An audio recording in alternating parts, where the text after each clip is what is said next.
y a chaque année une journée de mémoire pour les personnes victimes d'abus sexuels, en particulier les enfants, évidemment.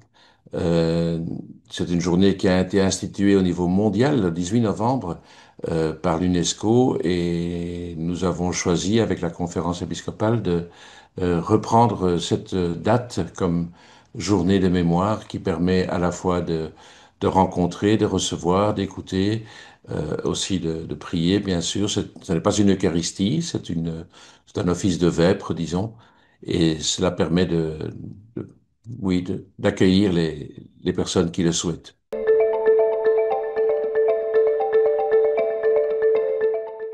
Pour l'Église en Belgique, il était important cette année-ci aussi de permettre à un maximum de personnes de venir, mais c'est pas une question de nombre, c'est une question de climat. Un climat de prière, un climat d'accueil, un climat aussi où des responsables peuvent manifester leur empathie, leur volonté d'écoute et de rencontre. La journée mémoire est une journée euh, spirituelle euh, où on se présente comme Église avec beaucoup d'humilité parce que, euh, comme l'archevêque l'a encore rappelé hier, nous avons réagi beaucoup trop tard. Nous avons été faibles et il y a des omissions qui sont coupables.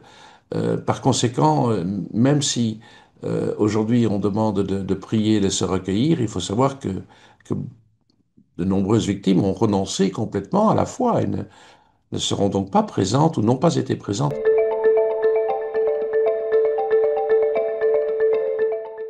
Ces personnes qui ont été véritablement traumatisées, d'ailleurs, nous disons de plus en plus souvent que ce sont des personnes qui sont des véritables survivants, ont d'abord eu besoin d'être écoutées par les points de contact diocésains qui ont été mis en place.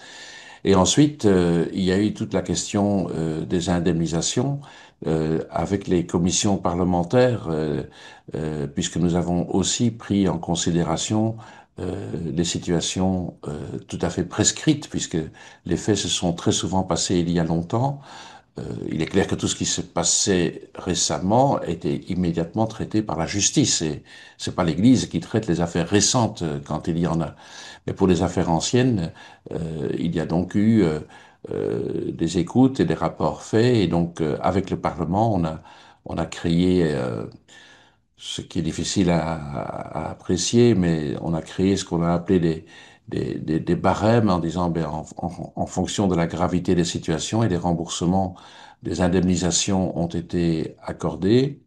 Ces indemnisations, évidemment, ne suffisent jamais à guérir un traumatisme, puisque c'est bien dans cette situation-là que l'on se trouve, mais néanmoins, il faut le faire.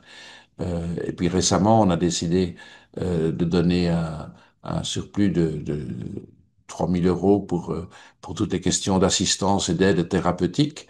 Mais on a aussi directement dit que c'était provisoire, que c'était forfaitaire et que il s'agissait aussi que suite aux dernières recommandations des commissions parlementaires, il fallait aller plus loin et créer un statut plus clair, plus fort, qui vise toutes les personnes qui ont été abusées sexuellement et non pas uniquement dans l'Église, puisque ces drames se sont passés dans toutes sortes de milieux. Et donc, il y a tout un travail qui a été fait, mais il demande à être approfondi et loin de nous l'idée, Église, de dire qu'un dossier peut être clôturé.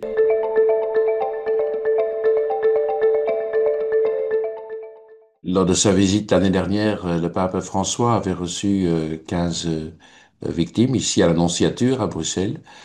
Euh, les victimes avaient dit est-ce qu'on peut en reparler dans un an? Le pape avait dit oui. Entre-temps, le pape François est décédé. Le nouveau pape a accepté bien sûr de recevoir ces personnes. Recevoir les personnes, c'est d'abord les écouter.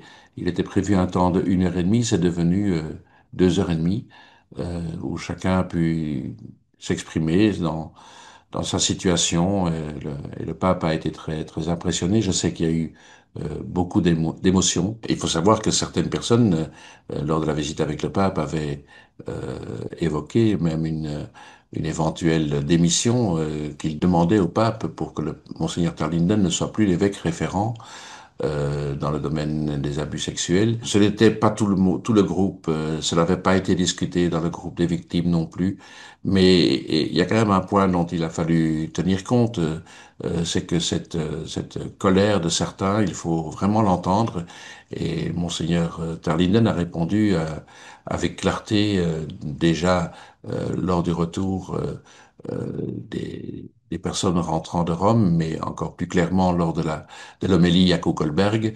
Euh, oui, je m'engage sur ce combat et je suis à côté de vous et je suis à vos côtés. Euh, je m'engage à poursuivre ce chemin.